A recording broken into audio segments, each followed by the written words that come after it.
The conference room felt like a freezer that Tuesday morning in downtown Chicago. I sat at the polished mahogany table, my laptop open, ready to present the quarterly marketing analysis I'd spent 3 weeks perfecting. Around me, 7 executives in expensive suits shuffled papers and checked their phones, waiting for our CEO, Marcus Rothwell, to arrive. I'd been the senior marketing director at Pinnacle Solutions for 4 years. 4 years of 60-hour weeks, skipped lunches, and presentations that consistently drove our revenue up by 20% year over year. My team respected me, clients trusted my judgment, and I genuinely believed I was valued here. That belief shattered in exactly 37 seconds. Marcus strode in, his silver hair perfectly styled, wearing that trademark charcoal suit that probably cost more than my monthly rent. He didn't even glance in my direction as he took his seat at the head of the table. "All right, let's get started," he announced, his voice carrying that authoritative tone that made junior employees tremble. "We need to discuss the Henderson account strategy for Q4. I straightened in my chair. The Henderson account was my baby, a $3 million client I'd personally landed and nurtured for 2 years. I'd prepared comprehensive market research, competitive analysis, and 3 different campaign proposals tailored to their specific needs. "I have the complete breakdown ready," I said, reaching for my presentation remote. "The data shows some interesting consumer behavior shifts that could significantly impact our approach." Marcus held up his hand, not even looking at me. "Actually, Charlotte, we're going to skip your input today. Robert will handle the Henderson presentation." The words hit me like a physical blow. Robert Stevenson, a junior marketing associate who'd been with the company for 8 months, shifted uncomfortably in his seat 2 chairs down from me. His face flushed red as every pair of eyes in the room turned toward him. "Sir, I don't have anything prepared," Robert stammered, his voice barely above a whisper. "That's fine," Marcus replied dismissively. "Just give us your thoughts on the account direction." I felt my blood pressure rising. This wasn't just unprofessional, it was deliberately humiliating.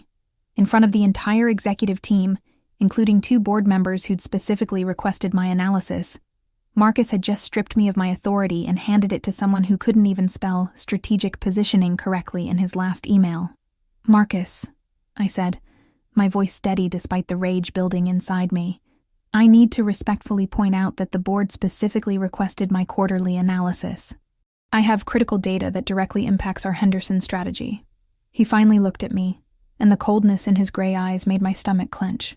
"Charlotte, I think you're overestimating your importance here. Robert's fresh perspective might be exactly what we need." The silence that followed was deafening. I could feel the uncomfortable glances being exchanged around the table. Even Margaret Chen, our chief financial officer, who usually maintained perfect composure, looked visibly shocked. Robert cleared his throat nervously. "Actually, Mr. Rothwell, Charlotte has been managing Henderson for years.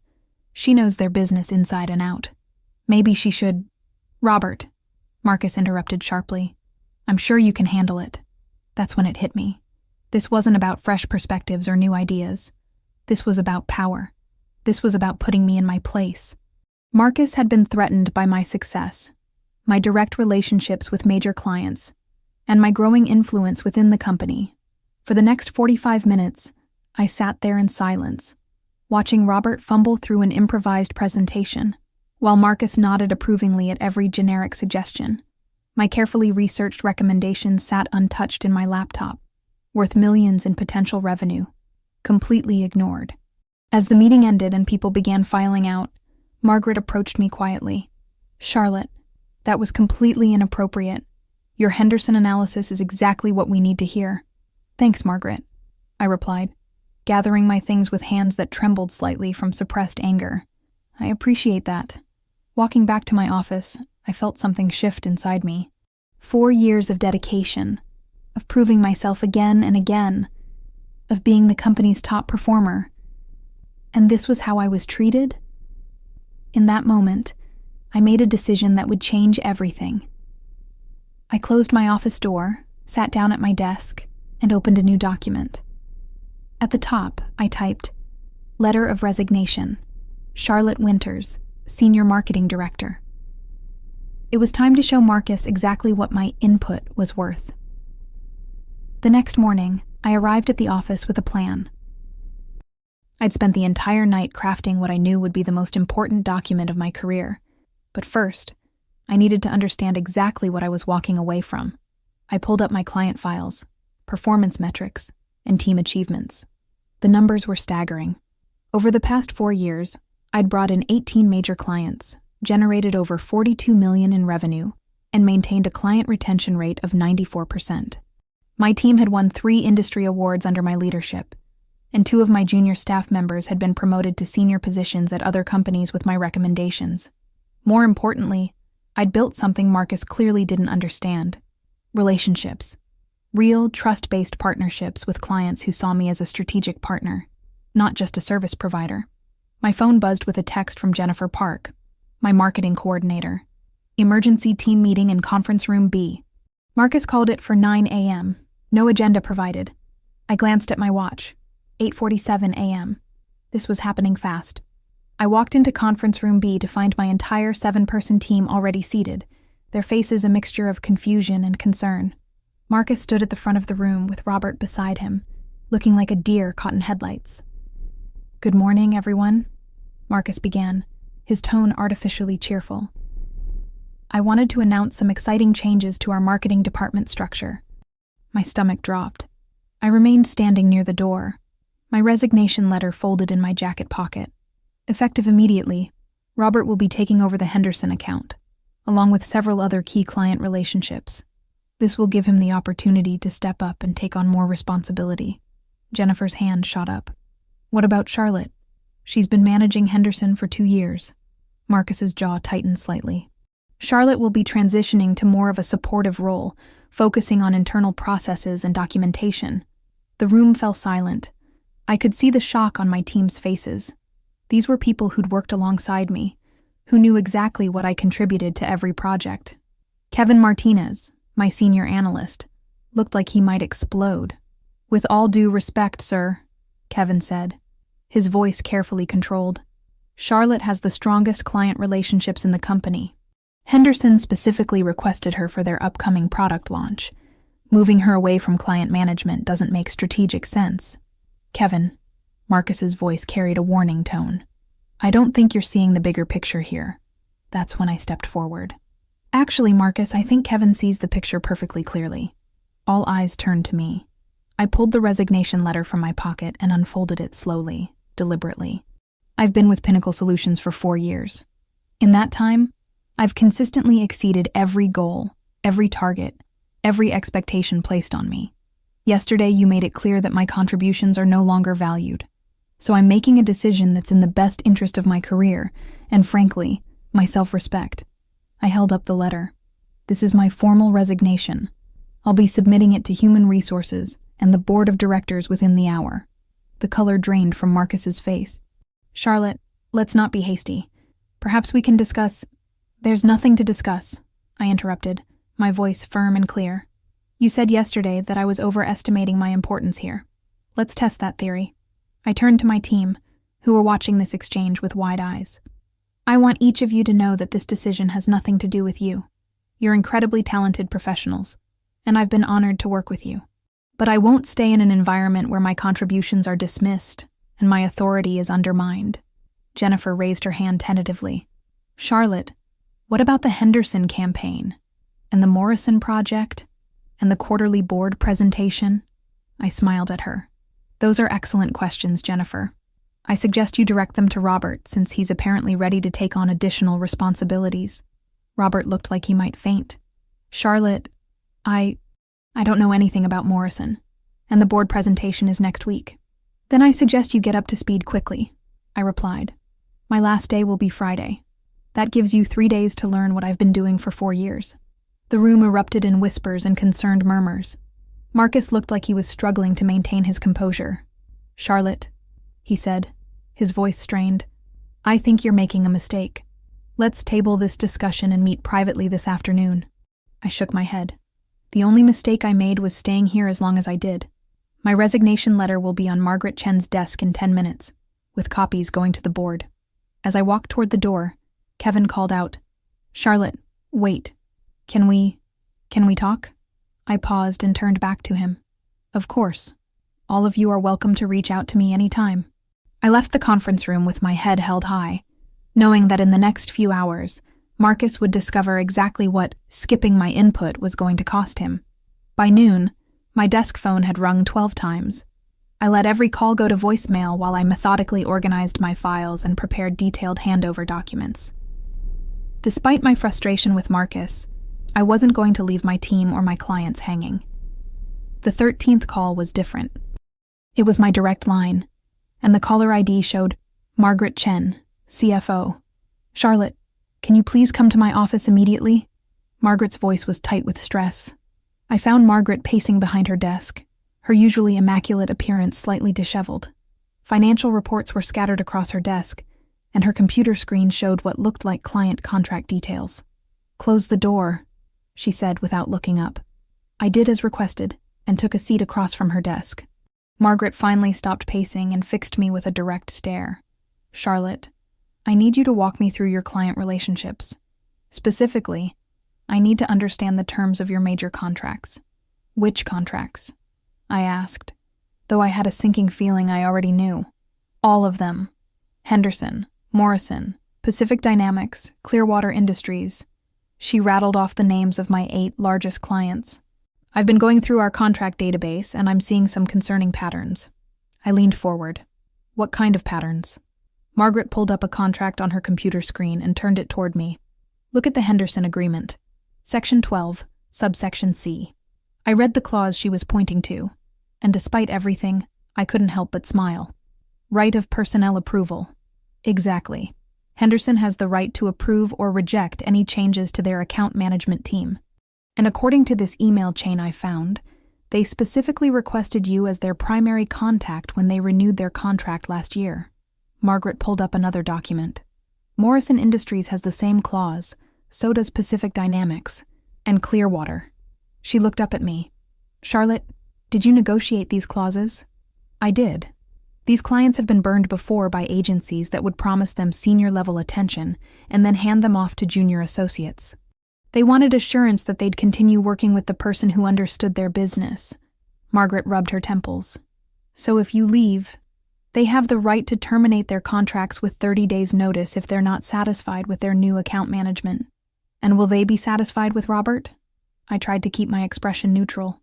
"Robert is a smart kid with potential, but Henderson's CMO has an MBA from Wharton and 15 years of experience. Morrison's marketing director literally wrote the book on digital transformation in manufacturing. These aren't clients you can wing it with." Margaret's phone rang. She glanced at the caller ID and groaned. "It's Henderson's office." She answered on speaker. "Good afternoon, David." "Margaret, I just heard a disturbing rumor that Charlotte Winters is leaving Pinnacle Solutions. Please tell me this isn't true." Margaret looked at me helplessly. "David, there have been some personnel changes, but I'm going to stop you right there." David Henderson's voice cut through the speaker. "Charlotte isn't just our account manager. She's our strategic partner. She knows our business better than most of our own employees. If she's leaving, we need to discuss the future of our relationship with Pinnacle. David, I understand your concern, but we have other qualified team members who can—" "No. I've been in this business for 20 years, Margaret. I've seen too many agencies pull the old bait and switch. Charlotte stays, or we invoke Section 12 of our contract." The line went dead. Margaret stared at the phone, then looked at me. How many other clients feel the same way? I thought carefully before answering. "Margaret, I built these relationships over years. I didn't just manage their campaigns. I understood their businesses, their challenges, their goals. Morrison's marketing director calls me directly when they're planning new product launches. Pacific Dynamics included me in their strategic planning sessions. These aren't transactional relationships." Margaret's second phone line rang. She glanced at it and went pale. "That's Morrison Industries." She answered, and I heard a similar conversation. Then her cell phone rang. Pacific Dynamics. By the time she finished the third call, Margaret looked like she'd aged 5 years. "Charlotte," she said quietly, "I need to ask you something, and I need a completely honest answer. If you stay, and if we address the issues that led to your resignation, is there a path forward here?" I considered the question carefully. Margaret, the issue isn't just about respect or recognition. It's about whether I can do my job effectively. If Marcus is going to undermine my authority and override my professional judgment, then I can't deliver the results these clients expect. Margaret nodded slowly. I understand. And I want you to know that your resignation letter is being reviewed by the board. There's going to be a meeting tonight. What kind of meeting? The kind where board members ask very pointed questions about why our top performer is walking away and why 3 major clients are threatening to follow her out the door. I stood up to leave, but Margaret's voice stopped me. Charlotte, I've worked with Marcus for 6 years. He's a good businessman, but he has blind spots when it comes to managing talent. Don't let his insecurities derail your career here. Margaret, my career isn't being derailed. It's being redirected. Sometimes that's exactly what needs to happen. As I walked back to my office, I couldn't shake the feeling that this was just the beginning. The next 24 hours would determine not just my future, but the future of everyone involved in this situation. Thursday morning arrived with an unexpected email in my inbox, sent at 11:47 p.m. the night before. The sender was William Morrison, chairman of the board of directors. Charlotte, please join me for breakfast at the Drake Hotel, 8 a.m. We need to talk. Bill. I arrived at the elegant hotel restaurant to find Bill Morrison already seated at a corner table, 2 cups of coffee waiting. At 72, Bill was a legend in Chicago business circles. A man who'd built 3 successful companies and had a reputation for cutting straight to the heart of any issue. Charlotte, thank you for coming. He stood to shake my hand, his grip firm and warm. I've been wanting to have this conversation for a while. Good morning, Bill. I have to admit, I'm curious about what you'd like to discuss. He smiled, his eyes crinkling at the corners. I think you know exactly what this is about. Your resignation letter made for very interesting reading at last night's board meeting. I sipped my coffee, waiting for him to continue. Let me be direct, Bill said. In 30 years of serving on corporate boards, I've never seen a resignation letter that included a detailed analysis of potential client defections, revenue impact, and strategic recommendations for damage control. Most people just write, I quit, and walk away. I believe in being thorough. Indeed, your letter outlined exactly what Pinnacle Solutions would lose if you left. $42 million in annual revenue, 8 major client relationships, and the respect of a talented marketing team. Those aren't numbers you can just replace. Bill leaned forward. But what impressed me most was your final paragraph. You wrote, I hope this decision will lead to positive changes in company culture and management practices. Even when you were walking away, you were thinking about the organization's future. I felt a flutter of uncertainty. Bill, I meant what I wrote. This wasn't about revenge or making a point. It was about professional respect. I know, and that's why I'm here. He pulled out a tablet and showed me a document. This is a formal offer from the board of directors. We'd like you to consider a new position. Vice President of Strategic Partnerships. I stared at the screen, reading the job description. This is essentially a promotion. A significant one. You'd report directly to the board, not to Marcus. Your responsibilities would include client relationship management, strategic planning, and business development. You'd also have authority to restructure the marketing department as you see fit. And Marcus? Bill's expression grew serious. Marcus is a talented CEO, but he's made some poor decisions regarding personnel management. The board has addressed this with him directly. He understands that his treatment of you was unacceptable, and that changes need to be made. What kind of changes? For starters, he'll be attending leadership coaching sessions focused on talent management and workplace respect. Additionally, all senior staff decisions will now require board approval, and most importantly, he's issued a formal apology to you and your team. I processed this information carefully.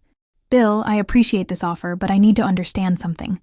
Is this about keeping me, or is it about keeping the clients? Bill chuckled. That's a fair question. Initially, it was about the clients. When we realized that Henderson, Morrison, and Pacific Dynamics were all prepared to terminate their contracts, we knew we had a crisis on our hands.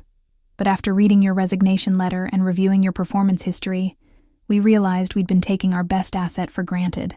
He paused, then continued. Charlotte, you've been essentially doing the job of a VP for years, but without the title, the authority, or the compensation. That was our mistake. What about Robert and the other junior staff? Robert will return to his original role and receive additional training and mentorship. He's a good kid who was put in an impossible situation. As for your team, they'll continue reporting to you, with additional resources and support. I sat back in my chair, feeling the weight of this decision. Bill, I need to ask you something honestly. If I accept this position, will I have the authority to make the changes necessary to prevent this kind of situation from happening again? Absolutely. In fact, we're hoping you'll help us develop new policies around talent management and client relationship protocols. I looked out the window at the bustling Chicago streets, thinking about the past 4 years, the frustration of yesterday, and the possibilities of tomorrow. I need 24 hours to consider this. Of course. But Charlotte, I hope you'll accept. Pinnacle Solutions needs leaders who understand that business is about relationships, not just transactions. You've proven that repeatedly. That afternoon, I called a meeting with my team. When I walked into the conference room, I found 7 anxious faces waiting for me. I wanted to update you all on what's happened since yesterday, I began. First, I want you to know that regardless of what I decide, each of you has my complete support and recommendation. You're talented professionals who deserve to work in an environment that values your contributions. Jennifer raised her hand. Charlotte, are you really leaving? I've been offered a new position here at Pinnacle, Vice President of Strategic Partnerships. It would mean continuing to work with all of you, but with more authority to make positive changes. Kevin leaned forward. What about Marcus? The board has addressed the situation with Marcus directly. There will be changes in how senior leadership interacts with staff and new protocols for decision-making. I looked around the room at these people who'd trusted me, worked late nights with me, and celebrated our successes together. I want your honest input. If I stay, are you willing to work with me to rebuild the culture in this department? To create an environment where everyone's contributions are valued and respected? The response was unanimous. 7 voices saying yes with enthusiasm and relief. Friday morning, I walked into Bill Morrison's office with my decision. I accept your offer with one condition. I want to implement a mentorship program that pairs senior staff with junior associates. Robert has potential, but he needs guidance, not just responsibility. Bill smiled broadly. Done. Welcome to the executive team, Charlotte. As I walked back to my office, now with a new title and new responsibilities, I reflected on the past few days.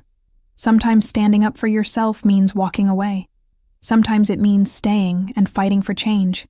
The key is knowing the difference. Marcus was waiting by my desk when I returned. For a moment, we just looked at each other.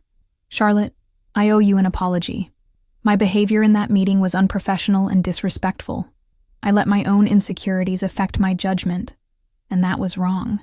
I appreciate that, Marcus. I'm looking forward to working together more effectively going forward. He nodded. The board has made it clear that changes need to be made. I'm committed to doing better. As Marcus walked away, I sat down at my desk and opened my laptop. At the top of my screen was a new email from David Henderson. Congratulations on your promotion, Charlotte. Looking forward to our continued partnership. I smiled, deleted my resignation letter from my drafts folder, and opened a new document. This time I typed, Strategic Plan for Marketing Department Culture Initiative. Sometimes the best way to create change is to stay and fight for it. And sometimes that fight leads to exactly where you need to be.